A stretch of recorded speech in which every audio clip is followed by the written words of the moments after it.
Hi everyone. This is obviously a different setup right now. I have my camera on my laptop desk and I don't have the rear facing camera, or is it? No, I guess it would be the front facing camera, the one that has the flash. I have the rear facing camera just so I can make sure that nothing is going wrong with it. And I'm propped up in my bed right now. I just wanted to do a little video to talk about what's been going on this year because I know that my video uploads have been very, very sporadic. And those of you who don't know me like really, really well are probably kind of wondering why. I know some of you are wondering why you've asked. Um, so starting very early on this year, the first week of January, I ended up in the hospital. I I guess it was actually January 6th, the day of the insurrection. Coincidence, I guess. That night, although I had felt kind of weird leading up to that night, it was that night that everything kind of went wrong. So that night I finished eating my snack, I watched a little bit of television, and around 10:30 I was tired enough I wanted to go to bed. So I went into the washroom, I was going to brush my teeth and head to bed, but on the way to the bathroom, I felt my heart begin to race and I felt like I was going to pass out. So I sat in the bathroom for a few minutes and I looked, we have a little clock in there, so I looked at the clock and just kind of felt my pulse and counted the beats. It reached 60 beats by the time 20 seconds went by. So it would be around 180 beats, somewhere between 150 and 200 beats, which isn't good. My heart rate's usually not that high. My heart rate's been a little high for several years now just because of my chronic fatigue syndrome and some of the medications I'm on. It's always a little bit elevated, but close to 200 beats is not normal. And my arms started to feel like they had electrical sensations running through them. Again, that's a very weird sensation. I've never felt anything like that before. I got out of the bathroom. I decided something's very wrong. So I went into my mom's room because I live with my parents due to my health issues and living on disability support. I went to my mom's room and basically collapsed on her bed. And I told her, like, my heart is going a million miles a minute. Uh, I feel like I can barely move. My limbs feel really weird. I almost wonder if I'm having a stroke or a heart attack. And she took my pulse. She could feel that it was really weird. And I asked her to call me an ambulance, so she did. Because things have been really strange with the pandemic, we had to wait a while for the ambulance to arrive. We're pretty sure that it came from out of town. So it was at least 20 minutes before they got here. And that whole time I was terrified. Like, I thought I was gonna die. I'm not being dramatic. I thought I was dying.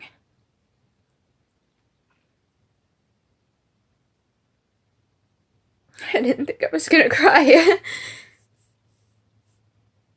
It's the most terrifying thing I've ever felt. So the ambulance technicians got here and they immediately put a 4 lead on me, an ECG to check my heart. At that point, it had come down a little bit, but I was still tachycardic. That means your heart rate is over 100. It was about 120 by the time they got here. and they felt it pertinent to get me to the hospital. So we have a small set of stairs in the house, and I didn't feel stable on my feet, but I had to get down them. They didn't bring a stretcher inside for some reason. I don't really know why. Uh, they made sure I got safely in the ambulance and got me to the hospital. They did another ECG while I was there. It was a 12 lead. That's more accurate than a 4 lead. They did blood work. I was there for hours. The Ontario hospital system is backed up at the best of times. Due to COVID, it's even worse. There were no beds available, so even though I could barely walk, I could barely stand, I was made to sit in the chairs. That's what I call them.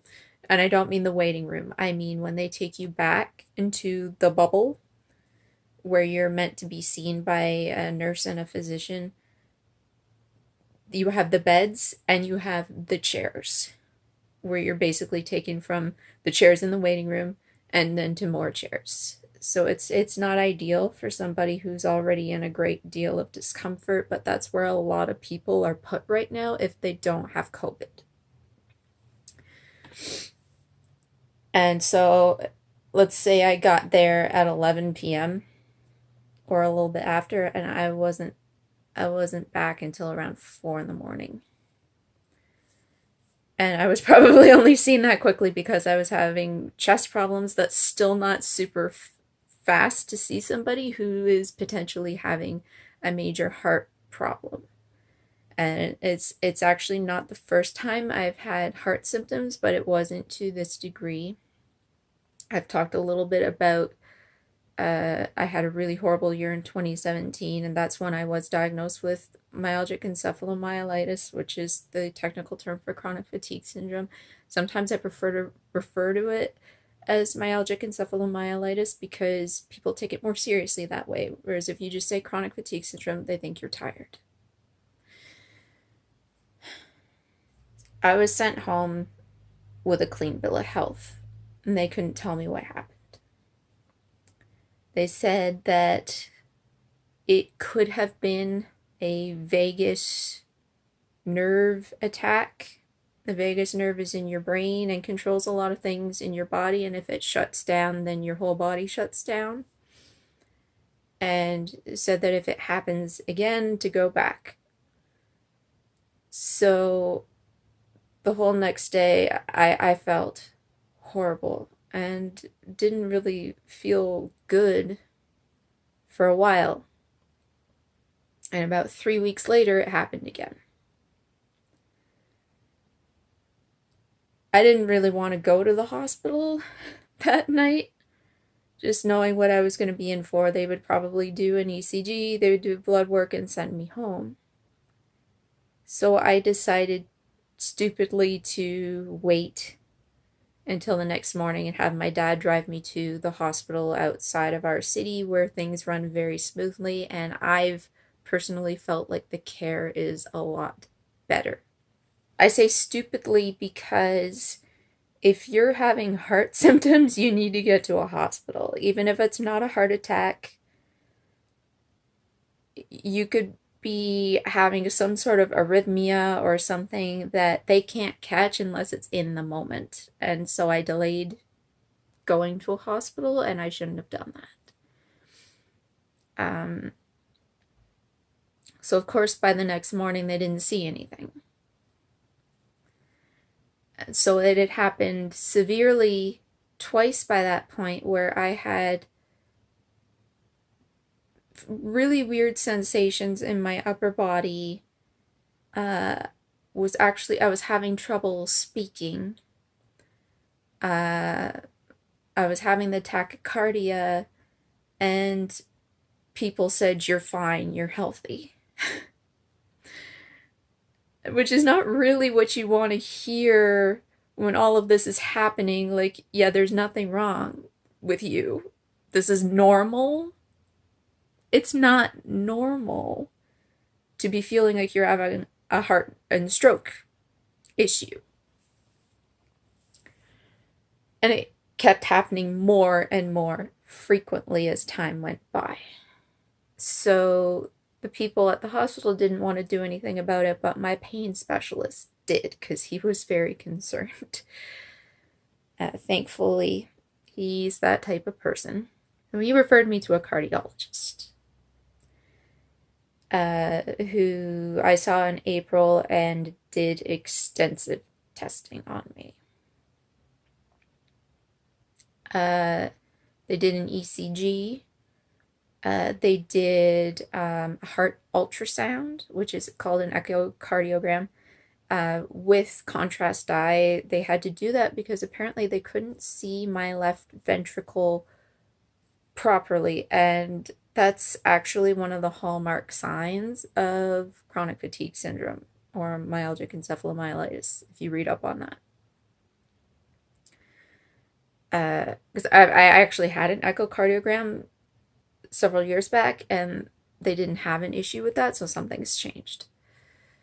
And they did a stress test, which they ultrasounded my heart before and then immediately after, again with contrast dye, just to make sure that there are no issues with blood flow to the heart.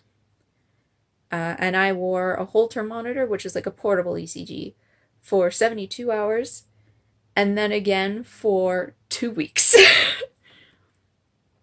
And I have, as you can imagine, probably by looking at me, extremely sensitive skin. So having the sticky pads all over my chest basically tore my skin off, having to wear them for that amount of time. And the first time I wore the electrodes were the sensitive skin ones. That didn't make a difference. Second time I just wore the regular ones, that was worse.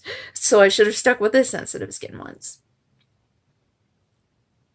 So I wasn't done with my heart testing until mid-June.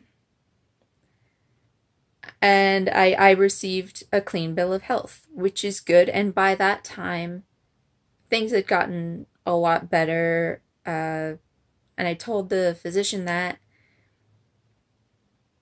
everything I have read this year about chronic fatigue syndrome, because I've read more about it this year than what I have in past years, indicates that I have deteriorated in that respect. And that's why I prefer a lot of times in situations like these to refer to it as myalgic encephalomyelitis and not chronic fatigue syndrome. Because I run into this even when I spoke to the doctors at the ER. They just either didn't know what it was or didn't think it was a big deal that it could cause this. It can cause stress on all of your organs. Your brain, your lungs, your heart, your kidneys, everything. That's not to say that it directly damages them, but it affects them negatively. Myalgic encephalomyelitis broken down. Myalgia equals widespread muscle pain. Encephalo equals brain, and itis equals inflammation. There's a report from a cardiologist that I will link below who says that he's seen more non-cardiac patients, just patients who have ME or CFS, who have had more heart issues than his just non-CFS patients who have cardiac problems. If you look up post-exertional malaise, this happens within minutes to hours after a huge toll has been taken on the body, and presents itself in a number of different ways, all of which was happening to me. The strange sensations in my body, the inability to speak, all of the heart symptoms I was having, so both tachycardia and skipped heartbeats, weird temperature changes that I began to have. Like, I would go from extreme hot to where I needed to put ice packs on my skin to then extreme cold that I was shaking, absolutely shaking. But my skin itself was not hot or cold. But people think that chronic fatigue syndrome is just you're sleepy and you'll get better with a good night's rest. It's a systemic issue that affects everything that you do.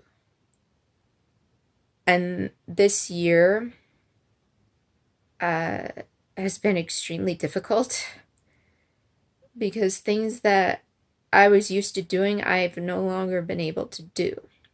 There are a lot of days where, for example, I know that I will only be able to take a shower and I can't do anything else. If I wash the dishes after supper, I will immediately come upstairs and have tachycardia and my whole body is weak, like I can't move. If I do more exercise than what it turns out I'm able to do that day, I feel sick to my stomach. I get a migraine. Like, it just absolutely impacts every part of my life. And that's the thing that people still don't seem to understand. It's not about being sleepy.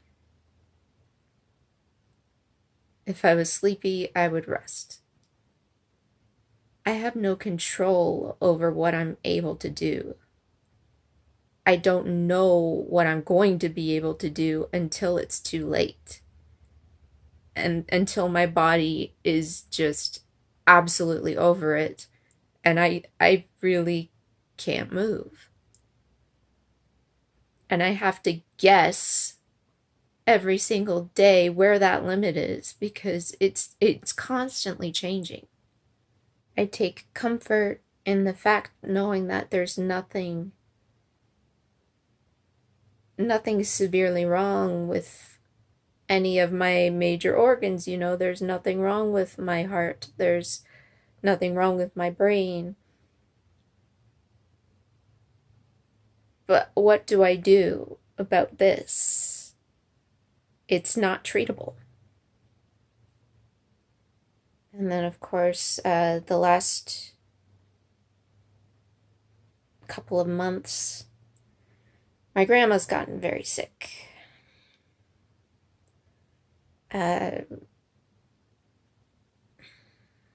She's almost 100, so we knew that something was going to happen at some point.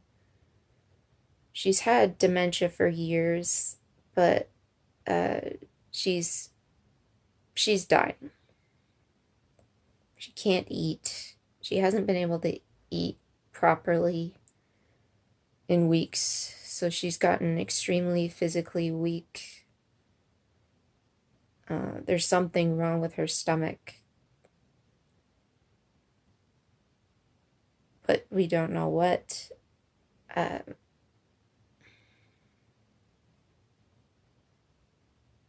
And they're palliating, so it's probably only a few weeks left, which has been especially hard on my mom since that's her mother. And anything that's hard on my mom is hard for me because she's like my best friend.